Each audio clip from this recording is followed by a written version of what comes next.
तो दोस्तों आज हम डिस्कस करेंगे कि ओलिवर ट्विस्ट उसका जो समरी का सेकंड पार्ट।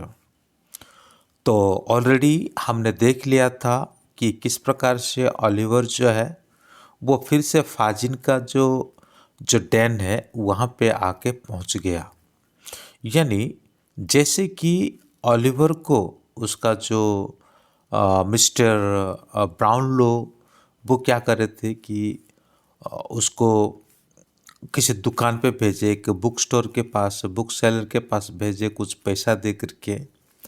तभी वो जाने ही वाला होता है और जा ही रहा होता है और उसी बीच में नैन्सी आ जाती है और उसे फाजिन का जो डैन में लेकर के पहुंचा देती है।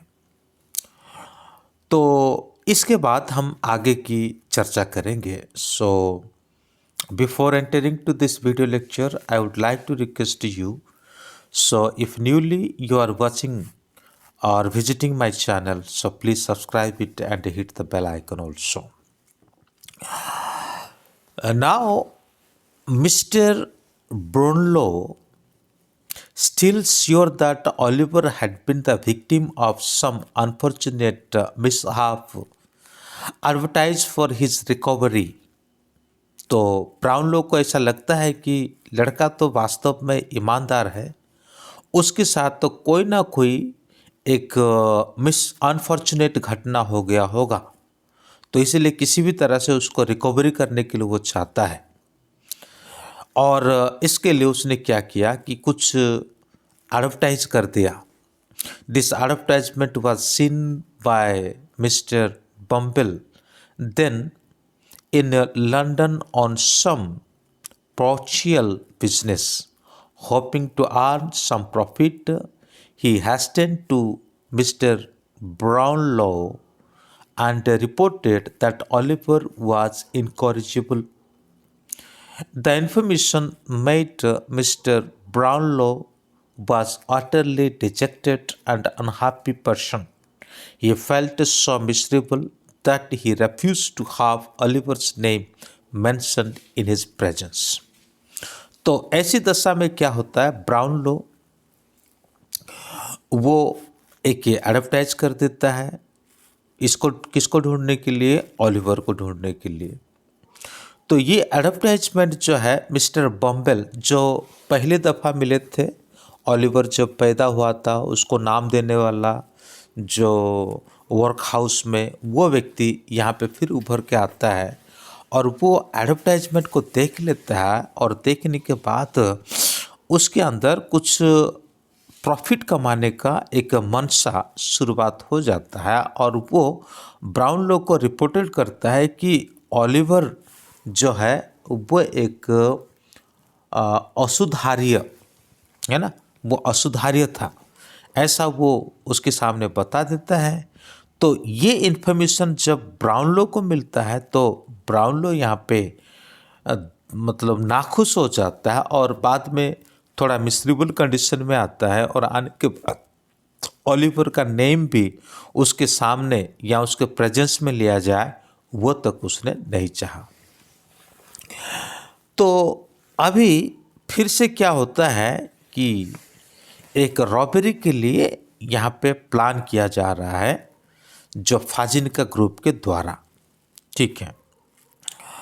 तो एक समय की बात है, ओलिवर अभी तो फाजिन का ही डैन में है, ठीक है। ये लोग जब फाजिन नहीं होता है तभी ये क्या कर रहे थे, चैट्सी नाम का जो लंदन का वेस्ट में है और वहाँ पे किसी भी तरह से रात के समय पर ब्रेकिंग करने के लिए यानी किसी के घर पे घुस के डकैत करने के लिए ये लोग सोच रहे थे, एक दूसरे से बात कर रहे थे। तो टाइम आ जाता है, अभी ओलिवर को भी इसमें शामिल होने के लिए कहा जाता है, लेकिन ओलिवर दिल से इस काम करने के लिए इच्छुक नहीं होता। तो इसी जो पैराग्राफ में हम तीन व्यक्ति को देखते हैं, एक बिल सिक्स है और उसके बाद टॉपी क्रैक्टी है और उसके बाद ओलिवर है ना। तो रात के समय पर ये गैंग जो है आता है और ये 3 जन मिल जाते हैं। मिलने के बाद वो एक खास करके सबसे पहले ओलिवर को चूज़ करते हैं, क्योंकि उसका हाइट उतना ऊंचा नहीं था, तो किसी भी तरह से जो घर का वेंटिलेटर होता है ना, उसी में उसको अंदर करके घर के अंदर घुसा सकते हैं, घर के अंदर प्रवेश करवा सकते हैं। तो ये तीनों दोस्त हैं, ये बिल्कुल सुबह सुबह का समय है, हालांकि अंधेरा भी है। तो ऐसे टाइम पे क्या होता है कि एक विंडो से करके और ओलिवर घुस जाता है। तो पहले से ओलिवर के पास तो मूड नहीं था कि भाई किसी भी तरह से डकैती का काम करने के लिए, लेकिन जैसे वो एंटर करता है तो किसी भी तरह से वो जो घर के जो लोग होते हैं उनको इन्फॉर्म करने के लिए कोशिश करता है, और वो फ्लोर में ही क्या हो जाता है कि गिर जाता है ना, फ्लोर में वो गिर जाता है। Oliver was once more back in the hands of Fagin. During his absence, the gang had been studying a house in Chelsea, west of London, with a view of breaking into it at night. The time came for his adventure, and Oliver, much to his horror, was chosen to participate. This daring robbery was to be attempted by Bilskis, the brutal young co-leader of a gang. Toby Crackty, another housebreaker, and Oliver, who had been chosen because of his short height. They thought he would be handy to let into the house through a ventilator. The three met in the dark of early morning, and period opened a small window of the house. Oliver was in no mood to be uncompliant in the robbery. He entered the window determined to warn the occupants. He fell on the floor with a thud, and the robbers were discovered.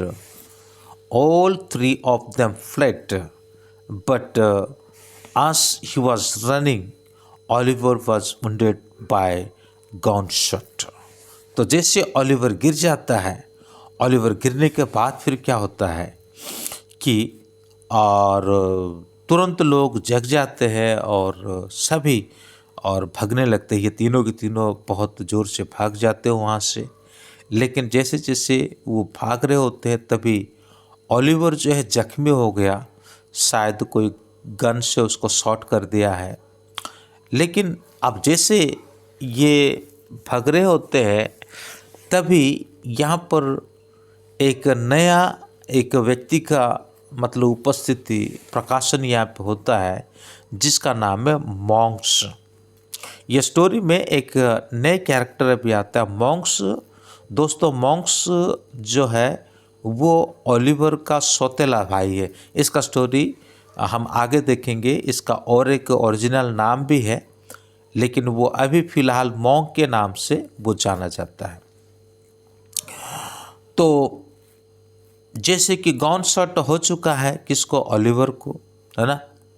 It was not possible to carry the wounded Oliver with them. अब Oliver जख्मी हो चुका है, Oliver को लेकर के जाना बड़े मुश्किल की बात है। तो इसीलिए सिक्स क्या कर देता है कि उसको एक डिच यानी कि कोई एक छोटी सी खाई होती है और वहाँ पे उसको छोड़ देता है, उसमें और ढकेल देता है, और साथ ही साथ उसके ऊपर जो कुछ कैप वगैरह से उसको ढाक देता है ना। So Sikes throw him into a ditch and covered him with a cap. Toby Crackit returned to Fagin and reported the incident. ऐसे दशा पे क्या होता है कि जो टॉबी क्रैक्टी है वो क्या करता है, फाजिन को जा कर के ये सारी घटना का वर्णन कर देता है। तो ठीक है, यहाँ तक तो आ गए हम। अभी ऐसे परिस्थिति में क्या होता है कि फाजिन के पास मॉन्क आ जाता है। वो कुछ इम्पोर्टेंट कॉन्वर्सेशन ऑलिवर के पेरेंटेज के बारे में, उनके माता पिता के बारे में उससे बात करना चाहता है। तो अभी जिस भी तरह से ये दोनों के बीच में बातचीत होती रही, ये जो दोनों के बीच में जो बातचीत हो रहा था और ये बात नैन्सी ने सुन लिया, और नैन्सी कुछ कुछ ऑलिवर्स के लाइफ के बारे में यहाँ कुछ जानकारी को थोड़ी बहुत प्राप्त भी कर लेती है। हालांकि पूर्ण रूप से नहीं कर रही है, पर थोड़ी बहुत मतलब वो विचार करने लग जाती है कि मॉन्क कौन है और क्यों ये ऑलिवर का पेरेंटेज के बारे में और जानना चाहता है। ये सभी बातें वो सोचने लग जाती है। तो चलिए मैं उसे पढ़ करके बता देता हूँ। In the mean time one Monks had met Fagin and held with him an important conversation about Oliver's parentage. Monks wanted to get hold of the boy and sought Fagin's assistance. This conversation was overheard by Nancy, who later played a very significant role in Oliver's life. जैसे इस बात को सुनती है और सुनने के बाद क्या होता है कि नैन्सी जो है ऑलिवर के लिए एक बहुत ही जो सिग्निफिकेंस रोल है ना, वो उसके लिए करती है। उसके बाद क्या होता है कि ऑलिवर पिछले रात में जिस घर पे घुसा था, अभी वो उसी घर में जा रहा है शरण लेने के लिए। जैसे कि यहाँ पे आप साफ सुथरे तरीके से देख सकते हैं, जो हेडलाइन है, Oliver goes to the Maylies. ठीक है, Oliver left by Bill Sikes in the ditch was feeling weak and miserable. तो पहले से ही हमको पता है कि ऑलिवर अभी डिच के द्वारा क्या किया गया है कि सिक्स के द्वारा एक डिच में यानी कि खाई में डाल दिया गया। अब वहाँ पर वो बहुत ही कमज़ोर हो रहा है और वहाँ पे बड़े मिसरेबल फीलिंग अनुभव वो कर रहा है। तो किसी भी तरह से रेंगते हुए वो पहुँच जाता है उसी घर पे, है ना, जिस बीते पिछले दिनों में, जो पिछले रात में, और जिस घर में वो जा रहा था चोरी करने के लिए, यानी उनके गैंग के साथ। तो मकान ये जो मालिक है उसके द्वारा उसको अंदर लिया जाता है। यहाँ पे मिसेस मैली भी होती है, रोज होते हैं जो उसके अडॉप्टेड नीस। तो ऑलिवर अपना सारा स्टोरी को उनको सुना देता है, और जैसे वो स्टोरी सुना देता है तो थोड़ी बहुत दया उनकी अंदर हो जाता है कि वाकई वो लड़का अच्छा है ना। तो उसके बाद उसको रिकवरी होने तक, यानी उसके जख्म वगैरह सही होने तक उसको वहाँ पर रखते हैं, और किसी भी तरह से ये लड़का जैसे पुलिस के हाथों में ना जाए, तो इस प्रकार का प्रबंधन भी करते हैं। तो यहाँ पे दो व्यक्ति उसके बचाव के पक्ष में आते हैं, doctor Losberne, friend of the Maylies, जो कि मैलिस का दोस्त है ना। तो ऐसी स्थिति में लड़का का जो मन में दिल में कहीं ना कहीं वो तो मिस्टर ब्राउनलो को ढूंढता है ना। वो अभी तक उसको भूला नहीं है, ब्राउनलो का जो व्यवहार है वो अभी तक भूला नहीं है। लेकिन जैसे जैसे वो रिकवर हो जाता है तो कम्प्लीटली वो मतलब अच्छा हो जाता है, उसका जख्म वगैरह सब कुछ सही हो जाता है। और उसके बाद वो डॉक्टर लेस्बर्न के साथ क्या करते हैं कि मिस्टर ब्राउनलो को ढूंढने चले जाते हैं। लेकिन पता चलता है कि मिस्टर ब्राउनलो जो ओल्ड जेंटलमैन, वो तो अभी यहाँ पर नहीं है, बल्कि वो वेस्ट इंडीज़ गए हुए हैं। और इस बात को सुनने के बाद उसको थोड़ा दुख लगता है और वो डिसअपॉइंटेड हो जाता है। तो अभी हम और एक कैरेक्टर को यहाँ पर देखते हैं, मिस्टर बम्बेल मैरिज मिस्टर कॉर्डनी। अब यहाँ पे बम्बेल जो है अभी तक शादीशुदा नहीं था शायद, और वो क्या कर रहा है कि कॉर्नी के साथ शादी करने की बात चल रही है। तो ऐसी दशा पे मिस्टर बम्बेल क्या करता है, जो विंडो का जो कर्टेन है उससे कुछ करते करते ये कॉर्नी के साथ बात कर रहा है। कॉर्नी के साथ बात कर रहा है। तो उनकी जो बातचीत है वो खास करके शैली के बारे में हो रहा था।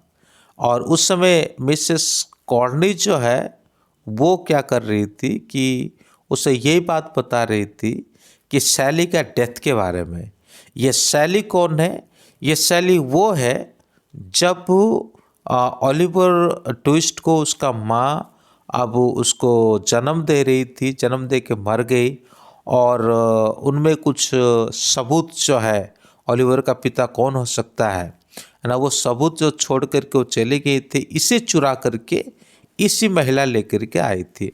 अब उसकी मृत्यु हो जाता है, तो उसकी मृत्यु में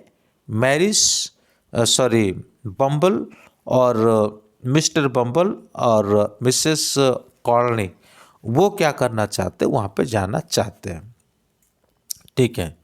तो वो जो महिला है, वो महिला ओलिवर का माँ का जो मतलब मृत्यु के समय पर वहाँ पे उपस्थित थी।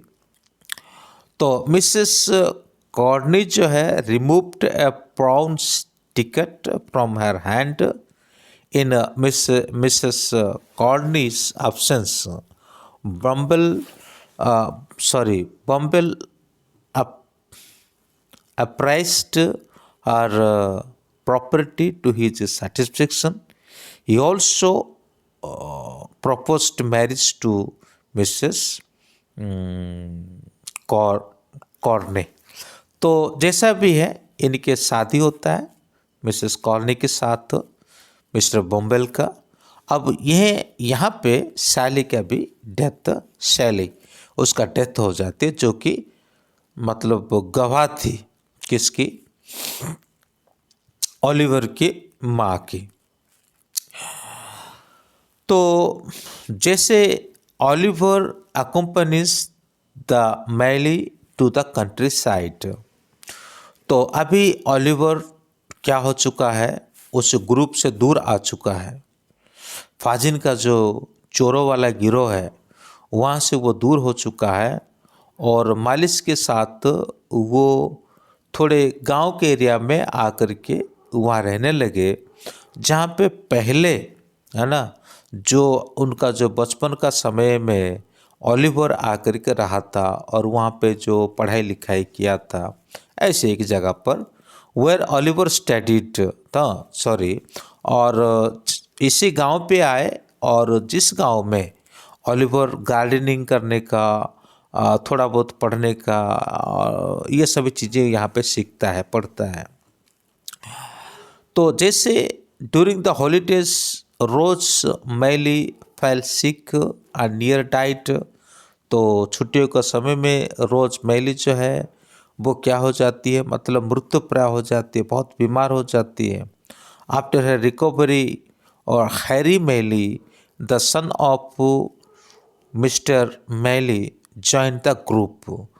फिर जैसे थोड़े समय गुजर जाता है और थोड़ा रिकवरी हो जाता है किसका, रोज का जैसे रिकवरी होता है, तभी यहाँ पे हैरी मैली जो मिसेस मैली का बेटा है वो इस ग्रुप में आकर के ज्वाइन हो जाता है, और हैरी को जो है उसको रोज के साथ लव हो जाता है और वो उसे मैरिज का प्रपोजल भी देता है।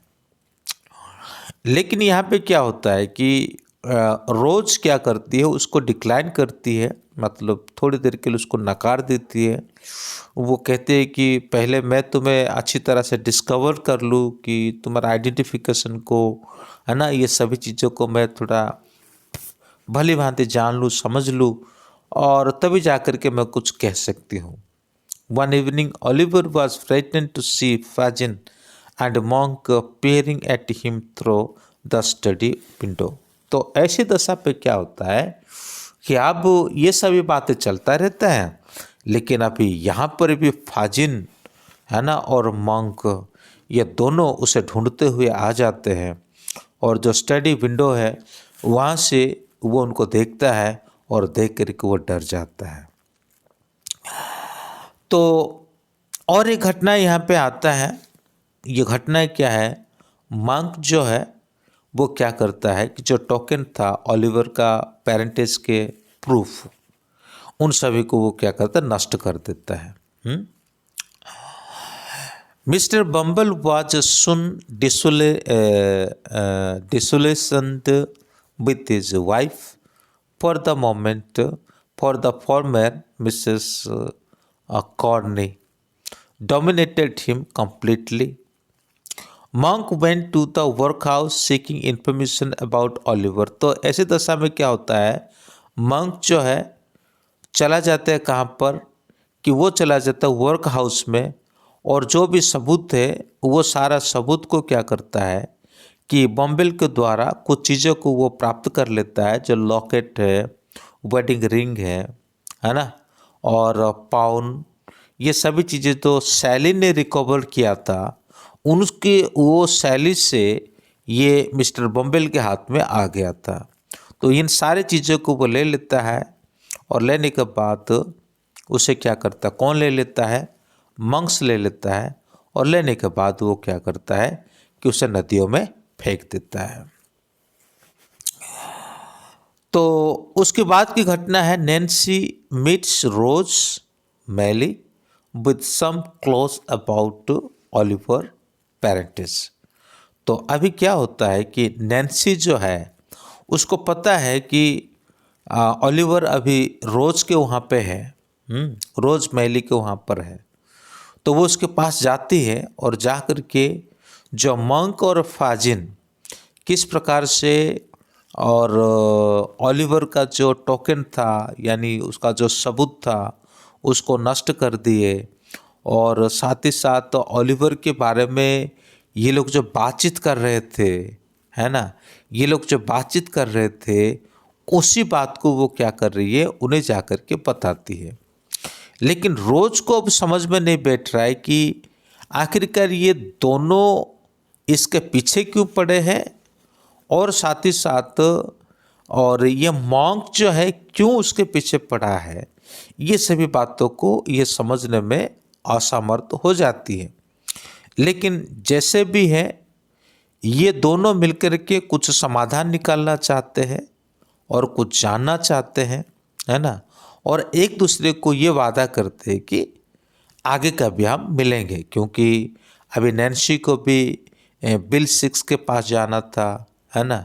बिल सिक्स को तो वो जो बहुत ही भयंकर जख्मी में था, और उसको भी उसने सेवा करके उसको पूर्ण रूप से अच्छा किया, तो उसे उसको मैरिज करना है, वहाँ जाना है। लेकिन जैसा भी हो, ये दोनों मिलकर के एक दूसरे के साथ ये बात किए कि हम डेफिनेटली एक बार मिलेंगे, है ना, और मिल कर के क्या करेंगे, उसके समाधान को निकालेंगे। तो दोस्तों आज के लिए इतना ही है, और अगर वीडियो अच्छा लगा तो इसको फॉरवर्ड करना और लाइक करना ना भूलना। आगे की जो और जो घटनावली है उसका हम फिर कल देखेंगे, जिसे ओलिवर फिर से ब्राउनलो से मुलाकात करता है, फिर और एक बार नोआ और क्लेपॉल ये आकर के फाजिनी के साथ ज्वाइन होता है। नहीं, ऐसे ऐसे जो स्टोरी है, ये सभी चीज़ें आगे का जो है शायद थर्ड पार्ट में ये लेसन पूरा हो जाएगा। Thank you. may God bless you. Have a good day.